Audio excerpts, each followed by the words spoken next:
தமிழக வெற்றி கழகத்துடைய முதலமைச்சர் மற்றும் அவருடைய அமைச்சரெல்லாம் தெரிவித்தாங்க. ஆனால் இன்றைக்கு பட்ஜெட்டில் எந்த ஒரு முக்கியமான அறிவிப்பும் இடம்பெறவில்லை என்பதுதான் மிகப்பெரிய ஏமாற்றமாக தோன்றுகிறது. இதில் ஒரு சில மாற்றத்தை செய்வோம் என்று சொல்லி ஏற்கனவே இருக்கின்ற திட்டத்திற்கு ஸ்டிக்கர் ஒட்டி பெயர் மாற்றம் செஞ்சிருக்கிறாங்க. இதுதான் இந்த பட்ஜெட்டில் பார்க்கப்படுகிறது. இன்றைக்கு ஆட்சி பொறுப்பேற்ற பிறகு கிட்டத்தட்ட 85 நாட்கள் ஆகின்றன. சுமார் 85 நாட்கள் ஆகிறது. இந்த 85 நாட்களில் இந்த ஆட்சியில் எந்த ஒரு புதிய திட்டத்தையும் இதுவரை கொண்டு வரப்படவில்லை. வெறும் வசனத்தை பேசியே 85 நாட்கள் காலத்தை ஓட்டிவிட்டார்கள். எல்லாவற்றிற்கும் ரீல் விடுறதுதான் இந்த ஆட்சியுடைய சாதனையா பார்க்கப்படுகிறது. ஆட்சிக்கு வருவதற்கு முன்பு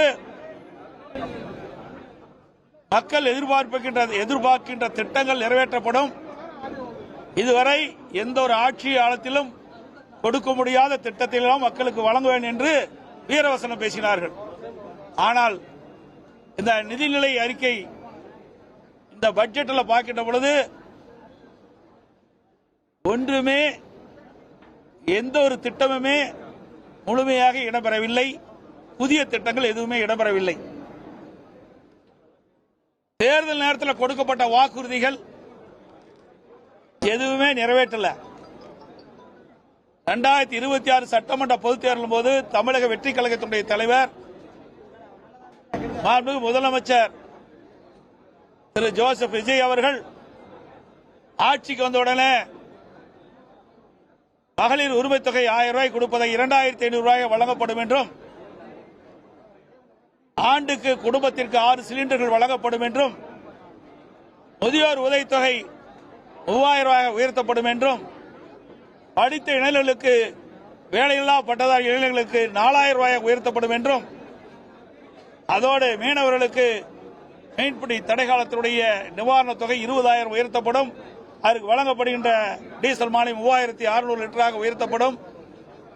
இப்படி பல அறிவிப்புகளை வெளியிட்டாங்க. அதோட விவசாயிகள்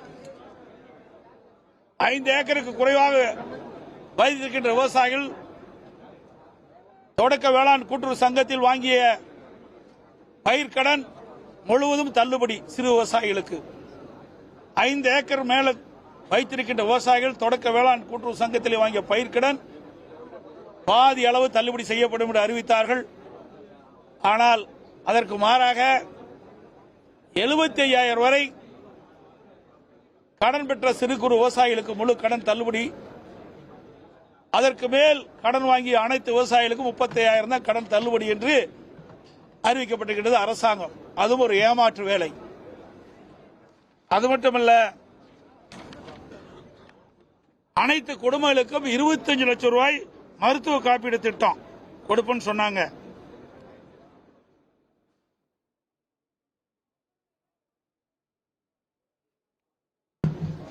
இப்படி பல திட்டங்கள், நிறைய திட்டங்கள் அறிவிச்சாங்க.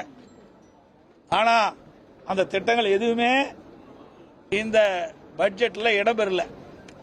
அதில் அறிவிக்கப்பட்ட கொடுக்கப்பட்ட வாக்குறுதி எதுவுமே பட்ஜெட்ல தெரிவிக்கவில்லை. புதிய திட்டமும் எதுவும் அல்ல. எல்லாம் ஏற்கனவே இருக்கின்ற திட்டத்துக்கு பெயரை மாற்றி ஸ்டிக்கர் ஒட்டி அறிவிச்சுதான் இந்த நிதிநிலையில் இருக்க பார்க்கப்படுகிறது. இன்றைக்கு வருவாய் பற்றாக்குறை சுமார் 55,785 கோடின்னு சொல்லியிருக்கிறாங்க. அதோட நிதி பற்றாக்குறை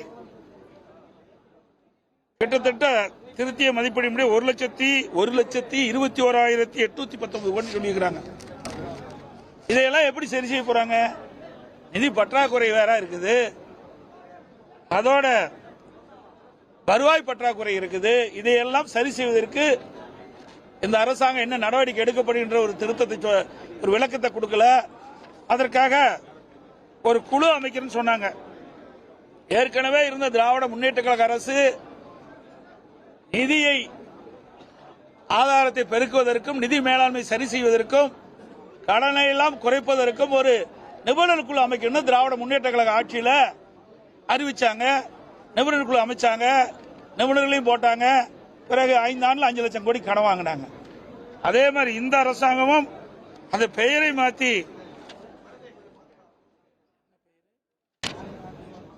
அதுக்கு ஒரு பெயரை வைத்து நான் அது பேச பேச குறிச்சேன். நாளைக்கு முழு விளக்கத்தையும் நான் சொல்றேன். அதுக்கு ஒரு பெயர் சூட்டினாங்க. அது உங்களுக்கு நீங்க கேட்டிருப்பீங்க. அந்த அதுல 5 பேர் கொண்ட உறுப்பினர் போட்டு அவர்கள் இந்த நிதி நீரையை சரி செய்யும் சொல்றாங்க. எப்படி சரி செய்ய முடியும்?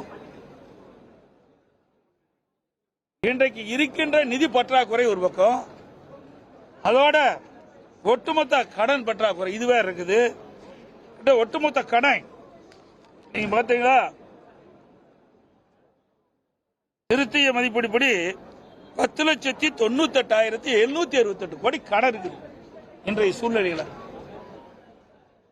கடந்த இந்த தமிழக வெற்றி கழக ஆட்சி அமைந்து இந்த குறுகிய காலத்தில் 20,000 கோடி கடன் வாங்கியிருக்கிறாங்க. 17,000 கோடி வருவாய் செலவு செஞ்சிருக்கிறாங்க.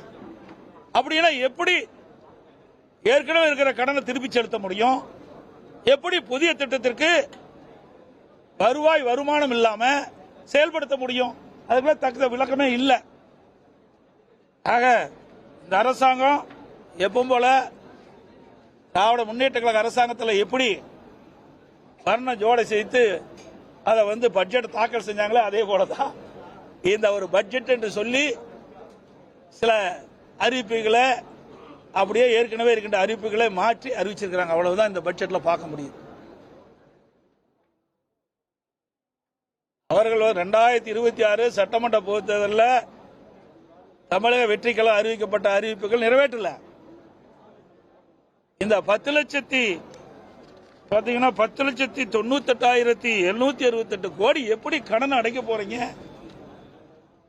அதோட வருவாய் பற்றாக்குறை 55,785 இருக்குது.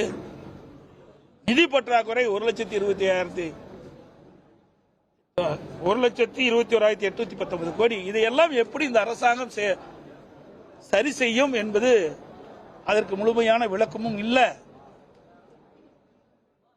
இன்றைக்கு இந்த அரசாங்கத்தை பொறுத்த வரைக்கும் கடன் வாங்கித்தான் திட்டத்தை செயல்படுத்த முடியும் நிலையில இருக்கின்ற என்பதுதான் யதார்த்தமான உண்மை. இனி செல்லும் இடமெல்லாம் செய்தி. தந்தை டிவியின் வாட்ஸ்அப் சேனலை ஃபாலோ பண்ணினா செல்ல இருக்கும் இடமெல்லாம் செய்தி. இதோ QR கோட் இப்பவே ஸ்கேன் பண்ணுங்க, ஃபாலோ பண்ணுங்க.